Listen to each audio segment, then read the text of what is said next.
I needed a series with broad, universal appeal. And this is it.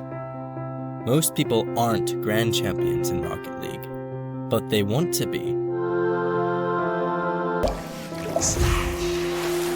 And for some reason they think watching YouTube videos about it will help them. But this isn't just any old rank up guide. This is different. Follow my advice and you'll be staring at that promotion screen in no time. You can trust me on this.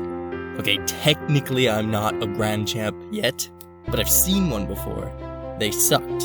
You see, as you rank up, your perception of skill in Rocket League ranks up as well. What this means is, it will always feel like you suck at Rocket League. It always feels like someone is doing something better than you.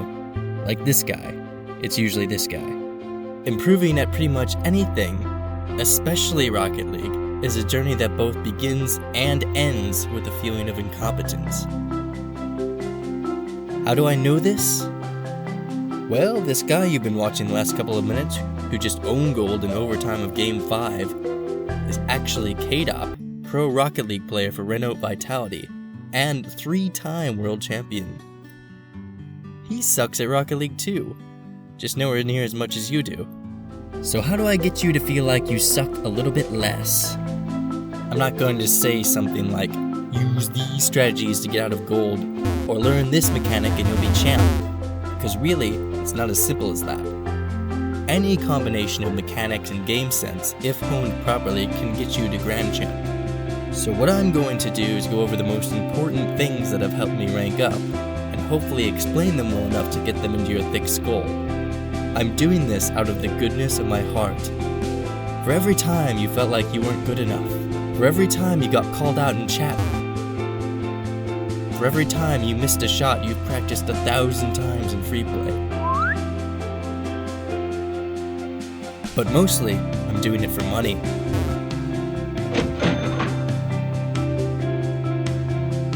Now then, what to call this series? Should be easy enough to come up with a name. Introducing Why You Suck at Rocket League. No, that's stupid, I won't do that. Introducing Around the Ranks in 60 Mental Breakdowns. No. Introducing How to Fight the Crippling Existential Dread That's Slowly Decreasing Your Will to Live. A Rocket League guide to ranking up for sweaty tryhards who have nothing better to do. Perfect. It's not very marketable though, is it? There. Introducing A Sweaty Tryhard's Guide to Rocket League. Or Ask-Control. Sounds like a prison. Nice. Now let's start the guide. The first step to getting better at anything is admitting that you suck at it. So let's do that with me. Here's me in a normal game of ranked. It's overtime now, so next team to score wins. Let's just watch and see what happens.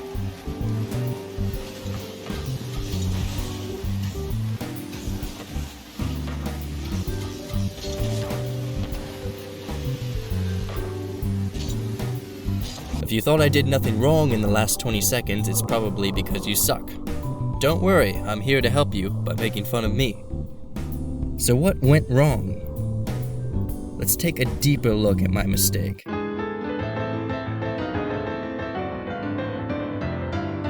Sure, most of what I did in that overtime wasn't perfect, but my really big mistake came right here.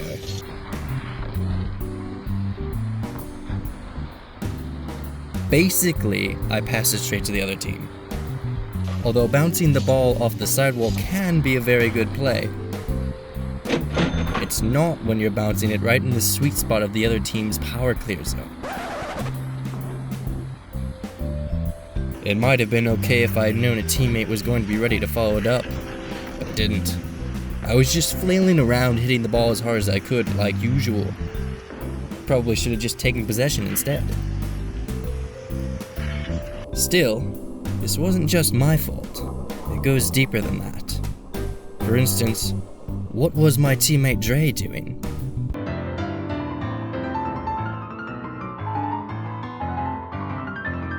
Well, After committing to a challenge that he had no chance of winning, he decided to go for a boost steal in the enemy corner without looking at where the ball was going.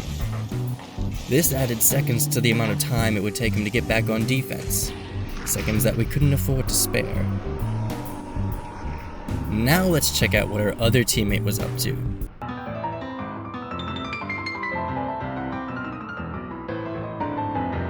I'll give this guy the benefit of the doubt here. I think he just misread what was happening.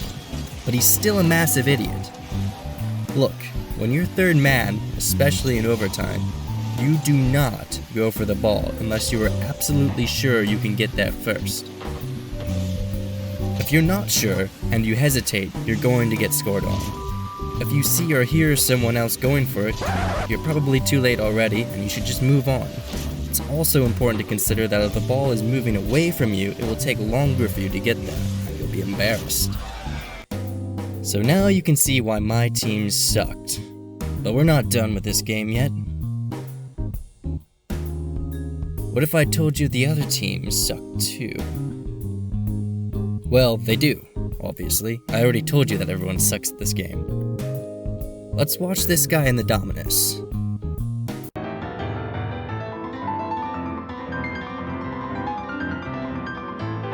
You'll see here that before I make my stupid touch off the wall, he makes his own stupid touch off the wall which goes right to me.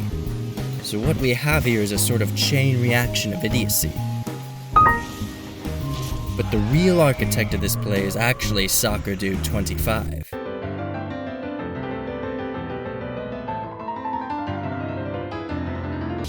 So look at this rubbish half flip followed by an equally rubbish aerial.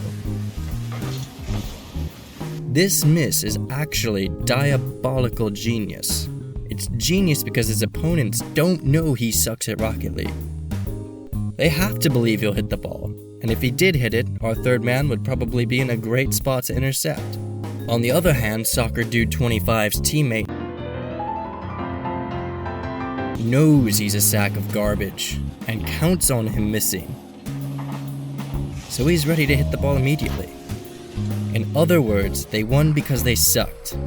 They were confident in their own incompetence. So now you know. Everyone sucks at Rocket League. I suck, Squishy Muffin sucks, and you suck. You especially suck, and you will always suck. This is really important to know before we start this journey of improvement. In summary, you suck. Watch this series and you might suck a little less, but you'll still feel like you suck. Got that? I'll see you next episode. Bye.